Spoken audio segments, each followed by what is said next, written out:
Hey guys, so today I wanted to talk about some of the leaks and renders we've seen from the Pixel 6. So what I'm going to do is at the end of the video I'm going to put some of the images up, but I just wanted to come on camera and talk a little bit about my thoughts of the renders, my thoughts of the details, and the leaks that have come out as well. So the first thing I want to say is take everything I say with a grain of salt.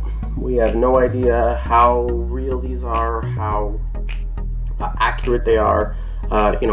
We also don't know if the device could be delayed, changed, anything along those lines. But what has come out is some renders showing off the alleged look of the device as well as some details. And some of these details we've known for a while, and others, just came out recently. But I'm going to try to talk about the device and the strategy of the device as a whole. So, first of all, from the renders, we can see a drastic design change, as well as the return of an XL model that potentially might go by Pro, so similar to the iPhone's verbiage of, Pixel 6 Pro versus the regular Pixel 6. The leaks primarily come from John Prosser and have been validated by Max Weinbach. He disputes the colors shown in the leaks. Then again, colors are something that often can change a lot before release. The front of the display is not that interesting just from looking at it, but it does have a center hole punch that looks smaller than it did on the Pixel 5. It looks closer to sort of the Note 10 or S20, S21-esque, or S20 and S21-esque kind of design. And the camera on the back seems to be sort of like a rectangle, right? And it's looking like, from what we've heard and from details, that the Pixel 6 is going to have two cameras, so that's similar to the Pixel 4 and 5, and that the Pro may be the first Pixel device with a triple rear camera. One would assume the triple rear camera would be, a main, a telephoto, and a wide, but who knows, maybe they'll throw a macro in there, maybe they'll put a monochrome, The Pixel 6 is also rumored to feature custom silicon. So what this means is it's not going to be a chip that is off the shelf.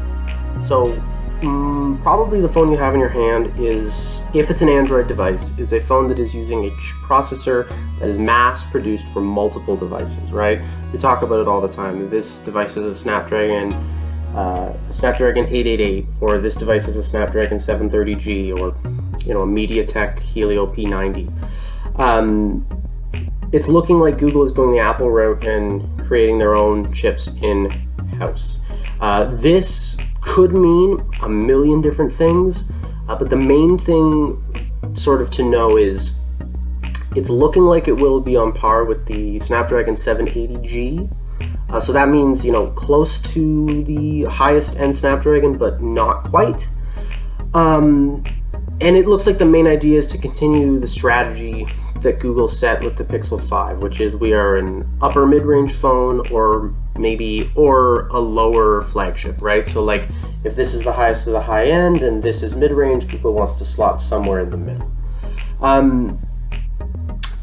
That being said, with a custom processor, there might be a few things that sort of can be enabled. So a lot of it is efficiency, right? So if you control the processor and Google controls the software, it means that you have the ability to leverage both together, right? Because your teams can work in tandem.